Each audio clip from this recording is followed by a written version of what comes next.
అందరికీ నమస్కారం. మనం అందరం ఎంతగానో ఎదురు చూస్తున్న శ్రీ పొనమండ లక్ష్మణస్వామి వర్మ గారి జయంతి రానే వచ్చేసింది. రేపు అనగా ఆగస్టు 7వ తేదీన శ్రీ పొనమండ లక్ష్మణస్వామి వర్మ గారి జయంతి. ఇది ఆయన 157వ జయంతి. ఈ 157వ జయంతి నుంచి ఇకపై ప్రతి సంవత్సరం శ్రీ పొనమండ లక్ష్మణస్వామి వర్మ గారి జయంతిని రాష్ట్ర ప్రభుత్వం వారు అధికారికంగా జరపాలని చెప్పేసి జీవో నెంబర్ 144 అనేది జూలై 29వ తేదీన రిలీజ్ చేయడం జరిగింది.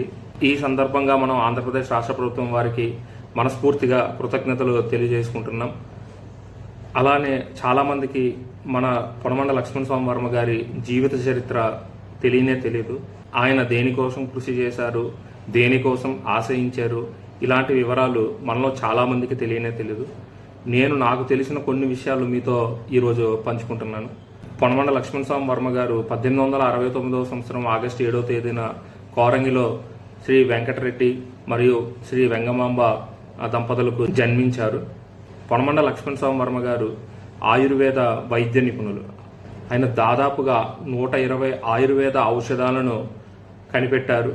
అలానే ఆ ఆయుర్వేద ఔషధాలను ఇతర దేశాలకు ఉచితంగా పంపిణీ చేసేవారు.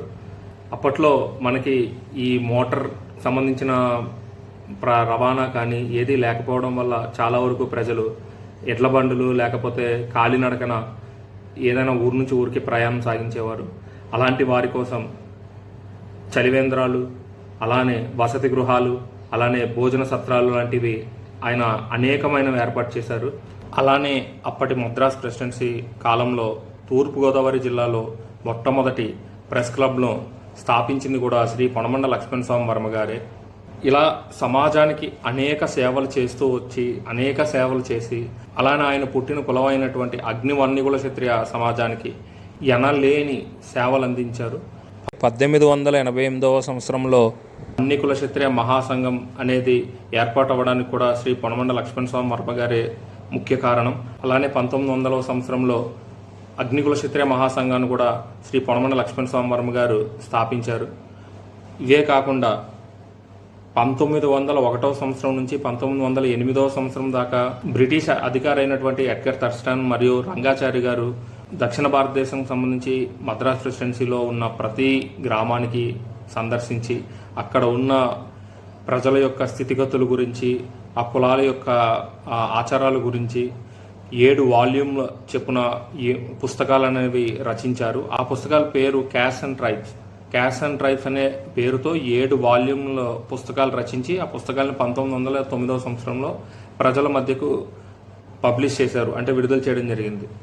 ఆ పుస్తకాలు విడుదలైన తర్వాత పల్లి లేదా 1 year అనే సమాజం కోసం caste and tribes of southern India volume number 6లో ఈ ఎడ్గర్ థర్స్టన్ మరియు రంగాచారి గారు కలిసి వాళ్ళు అనుకున్నది ఏదైతే రాశారో దానికి సంబంధించి ఛాలెంజ్ చేస్తూ, సవాల్ చేస్తూ, అంటే పల్లి లేదా 1 year సమాజం కోసం వాళ్ళు కొన్ని వాక్యాలు రాశారు. ఆ వాక్యాలకు సవాలు చేస్తూ శ్రీ పొనమండ లక్ష్మణస్వామి వర్మ గారు మరియు స్వాతంత్ర సమరయోధుడు శ్రీ అర్ధనారీశ్వర వర్మ గారు ఇద్దరూ కలిసి అనేక దేశాలు తిరిగి, అనేక ప్రాంతాలు తిరిగి శిలాశాసనాలు, కాపర్ ప్లేట్ ఎవిడెన్సెస్ ఇలాంటివన్నీ సేకరించి పల్లి లేదా 1 year సమాజం మాత్రమే అసలైన క్షత్రియులు అని చెప్పేసి వాళ్ళు సేకరించిన ఆధారాలన్నీ కూడా మద్రాస్ హైకోర్టుకి సమర్పించి మద్రాస్ ప్రభుత్వం వారి చేత జూన్ 13, 1929వ సంవత్సరంన జీవో నెంబర్ 271 తీసుకుని వచ్చారు. ఆ జీవో నెంబర్ 271లో ఏమని లిఖించిందంటే, పల్లి లేదా 1 yearలు తెలుగు రాష్ట్రంలో అగ్నికుల క్షత్రియులు లేదా తమిళ రాష్ట్రంలో వన్నికుల క్షత్రియులు అని చెప్పేసి ఆ జీవోలో పొందుపరిచి ఉంది. దీని అర్థం ఏంటంటే పల్లి లేదా 1 yearలు మాత్రమే అసలైన క్షత్రియులు, వీళ్ళనే అగ్ని లేదా వన్నికుల క్షత్రియ అని పిలుస్తారని చెప్పేసి ఆ జీవోలో క్లియర్గా మెన్షన్ చేసి ఉంది. సో ఈ రోజుల్లో క్షత్రియ అనే పదం కోసం ఎన్నో కులాలు ఎన్నో రకాలుగా పాకులు పడుతున్నాయి. కానీ దాదాపుగా 1929వ సంవత్సరం అంటే నేటికి 97 సంవత్సరాలు అయింది. ఈ 97 సంవత్సరాలకు ముందరే మనకు ఆయన క్షత్రియ అనే పదాన్ని చట్టం చేయించారు. అలాంటి మహనీయుల్ని మనం బ్రతికున్నంతకాలం స్మరించుకోవాలి, బ్రతికున్నంతకాలం గుర్తుపెట్టుకోవాలి. జోహార్ శ్రీ పొనమండ లక్ష్మణస్వామి వర్మ గారు, జోహార్ శ్రీ పొనమండ లక్ష్మణస్వామి వర్మ గారు. జై అగ్నివన్నికుల క్షత్రియ.